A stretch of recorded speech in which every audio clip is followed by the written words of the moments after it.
ladies and gentlemen, we're broadcasting to you this afternoon from the Atlantic City Speedway. This vast wooden bowl, a mile and a half round, located down here on the sandy Jersey flats between Atlantic City and Philadelphia. And gee, what a show this is to be watching. It's more than a big sporting event.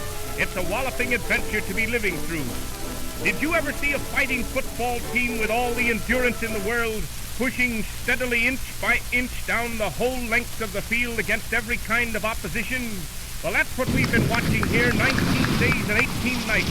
Here under the open sky, we're watching 4 motor cars driving everlastingly forward, pitting the endurance of their vitals against the wear and tear and strain of 30,000 miles of bumpety, broken, greasy tracks, fighting as many violent kinds of weather as a world flyer encounters in a year. Nothing on earth or in the air has ever traveled so far, so fast. The sun is blazing hot. 100 degrees in the shade. You and I are staring at 4 Studebaker motor cars, 2 President 8 Roadsters and 2 President 8 sedans whirling around at 70 miles an hour.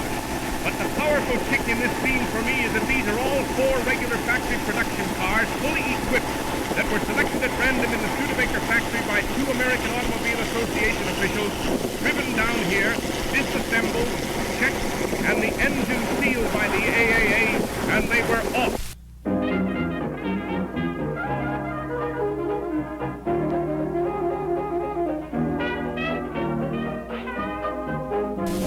And gosh, what courage we have seen. Courage of man and machine.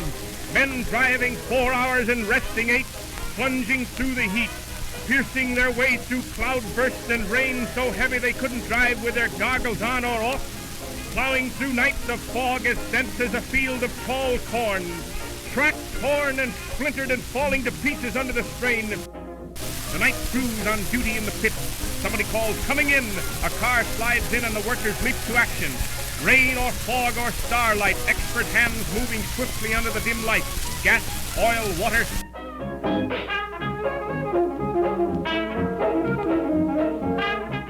Hurry, hurry. A weary driver crawls out and a fresh one leaps in. The seconds are ticking away. This time must be made up.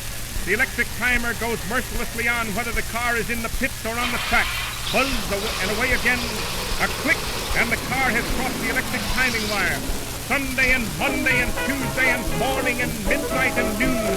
Drivers change and timers change, but the same cars go rolling round like the minute hands of a great clock, proving the stuff that is in them. Ye gods, what a climax to 20 days. They intended to stop at 25,000 miles, but raised the goal to 30,000. If the track would hold out. Track repairs have taken 150,000 feet of lumber, 2 crews of carpenters of 15 men each on 12-hour shifts, and those cars went on and on. Now there's a chatter of talk on the track. Last lap now. The car goes flying past and the throng clusters closer. Slippery as an eel from the rain and slimy with miles of grease and oil, and on the turns, oh boy! Cars and men taking these obstacles on the chin and going in for more. Look, there's a whir and a blur as a car goes by now. The roadsters are spurting toward the finish. For the last 1,000 miles, they've traveled at the fastest speed yet. There's a shout, one more lap.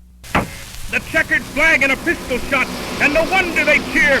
They're cheering a champion. The first of the 2 Studebaker President Roadsters has sped 30,000 miles in 26,326 consecutive minutes. And the other one will be in within 3 minutes. They have finished with motor seals unbroken.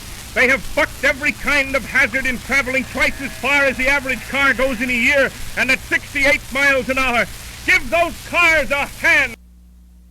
A cheer goes up from the crowd, and again another cheer, and they echo away to the ends of the bowl. The 4th car is in amid the pistol shots. The President 8 has made the greatest record in the history of transportation. 4 stock cars have each traveled 30,000 miles at sustained average speeds of between 64 and 68 miles an hour. You know how far 30,000 miles is?